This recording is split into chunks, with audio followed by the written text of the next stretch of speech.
দর্শক, ঈদযাত্রার খবর জানাতে রাজধানীর কমলাপুর রেল স্টেশন থেকে সরাসরি যোগ দিচ্ছেন সহকর্মী ইদ্রিস আলম এবং গাবতলী থেকে নিয়াজ মোর্শেদ। আমরা শুরুতে চলে যাচ্ছি ইদ্রিসের কাছে।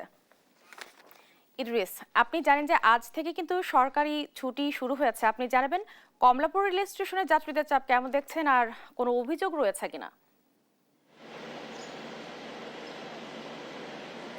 আপনি যেমনটি বলছিলেন, আমি সকাল থেকেই কিন্তু এই কমলাপুর রেল স্টেশনে রয়েছি। সকাল থেকে এখন পর্যন্ত যতগুলো ট্রেন গিয়েছে সবগুলোতে যাত্রীদের উপচে পড়া ভিড় দেখা গিয়েছে। আপনি জানেন যে এর মধ্যে আজকে থেকে কিন্তু সরকারি ছুটি ঘোষণা করা হয়েছে যে 7 দিন, সেই দিনে কিন্তু আজকে প্রথম ছুটির দিন। তো সেই ক্ষেত্রে যতগুলো ট্রেন চট্টগ্রাম থেকে শুরু করে চট্টগ্রামে উত্তরবঙ্গে এখন যে ট্রেনটি দাঁড়িয়ে রয়েছে সেটি কিন্তু উত্তরবঙ্গগামী বুড়িবাড়ি এক্সপ্রেস। সেটিও কিন্তু একদম কানায় কানায় পরিপূর্ণ। প্রত্যেকটি আসনে শুধু বসে নাই এবং প্রত্যেকটি বগিতে কিন্তু দাঁড়িয়ে দাঁড়িয়ে যাত্রী রয়েছে। একই সাথে আমরা যদি জানতে চাই যে আজকে যে ভোগান্তির বিষয় শুধু একটি মাত্র বিষয় ছিল, যাত্রা কেন্দ্রে কোনো ভোগান্তি না থাকলেও স্ট্যান্ড বাই টিকিটের ক্ষেত্রে একটু কিছুটা ভোগান্তি দেখা গিয়েছে। এর বাইরে এবারের ঈদযাত্রা যে প্রথম যে সরকারি ছুটির যে দিনটি, সেটিতে কিন্তু কোনো ধরনের ভোগান্তির চিত্র পাইনি। আমরা অনেকগুলো যাত্রীর সঙ্গে কথা বলেছি, তারা জানিয়েছেন অন্যান্য বারের থেকে এবারে যে ঈদযাত্রা রয়েছে সেটি কিন্তু সত্যিই স্বস্তির ছিল। একই সাথে যেমন টিকিট পেতে যেমন তাদের বেগ পেতে হয়নি বা ব্ল্যাকিংয়ের মাধ্যমে টিকিট কিনতে হয়নি ও বেশি টাকা দিয়ে, এবং একই সাথে তারা যাত্রা প্রবেশ করার জন্য কমলাপুর রেল স্টেশনে কিন্তু প্রবেশ করার সময় যে যানজট ছিল সেই যানজট কিন্তু পেরিয়ে আবার টিকিট আছে, যাত্রী বসতে পারেনি এমনও কোনো দৃশ্য কিন্তু আমরা এবার দেখতে পাইনি। যেমনটি বলছিলাম যে এবারের ঈদযাত্রায় বলাই চলে যে ট্রেনের ঈদযাত্রাকে স্বস্তির ঈদযাত্রা বলা হলো, এবারের সেই ঈদযাত্রায় কিন্তু আমরা স্বস্তির যে চিত্র সেটি কিন্তু দেখেছি। এতক্ষণ জানাচ্ছিলাম যে কমলাপুর রেল স্টেশনে ট্রেনের যাত্রীদের কথা। এখন আমরা সরাসরি চলে যাব গাবতলী বাস টার্মিনালে। সেখানে রয়েছে আমাদের সহকর্মী নিয়াজ মোর্শেদ। নিয়াজ, ওখানে আপনি কেমন দেখছেন যাত্রীদের ভিড়? ইদ্রিস, আমি এতক্ষণ ছিলাম সায়দাবাদ বাস টার্মিনালে এবং এখন আসলে এসেছি গাবতলী বাস টার্মিনালে।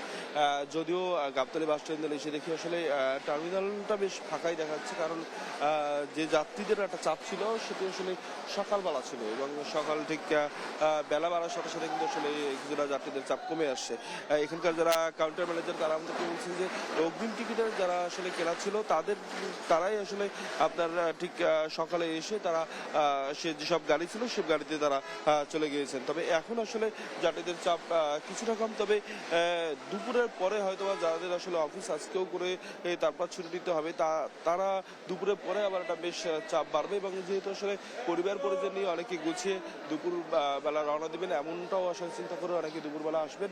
এবং যদি আরেকটু বলি যে আসলে আপনার বাড়তি ভাড়া নেওয়ার যে অভিযোগ সেটি কিন্তু রয়েছে এবং বারবার আসলে প্রশাসন থেকে এবং আপনার সংশ্লিষ্ট কর্তৃপক্ষের এবং মন্ত্রণালয় থেকে কিন্তু বারবার বলা হয়েছে আসলে বাড়তি ভাড়া নেওয়া যাবে না কোনোভাবেই। এবং সেক্ষেত্রে কিন্তু আমরা আসলে দেখেছি যাত্রীরা এবারও কিন্তু আসলে বাড়তি ভাড়া নেওয়ার অভিযোগ করছেন এবং তারা আপনার বলছেন যে আসলে যে ভাড়া রয়েছে তার থেকে প্রায় 200 টাকা কোনো কোনো জায়গায় বেশি এই ভাড়া তারা দিয়ে তারা যাচ্ছেন। যদিও যেসব কোম্পানির বাসগুলো রয়েছে তারা আসলে তাদের নির্ধারিত ভাড়াতেই দিচ্ছে এবং সেই ভাড়াতে তারা যাচ্ছে। তবে এর বাইরে যেসব অনিয়মিত বাস রয়েছে বা লোকাল যেগুলো বাস রয়েছে সেগুলোতে আসলে আমরা দেখেছি যে আসলে তারা বাড়তি ভাড়া নিচ্ছেন এবং সেই সাথে তারা বাড়তি এই ভাড়াও কিন্তু আপনারা যে নিচ্ছেন। আমরা যদি কথা বলি, কোথায় যাবেন আপনি?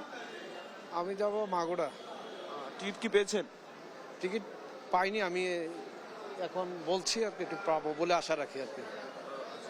কত টাকা করে যাচ্ছে টিকিট? এখন কেবল আমি এইমাত্র আসলাম, এখনো করিনি, এখন বলছি তারা কি বলে না বলে এখনো আমি এটা ফাইনাল করিনি। আসলে বলছিলেন যে আসলে আপনার তারা কিন্তু আসলে অনেকে আসছেন টিকিট কাউন্টারে এবং টিকিটের জন্য আসলে তারা অপেক্ষা করছেন।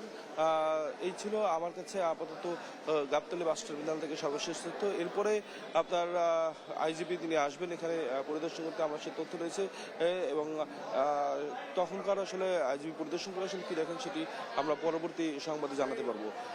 চলে যাচ্ছি এখন আমাদের স্টুডিওতে।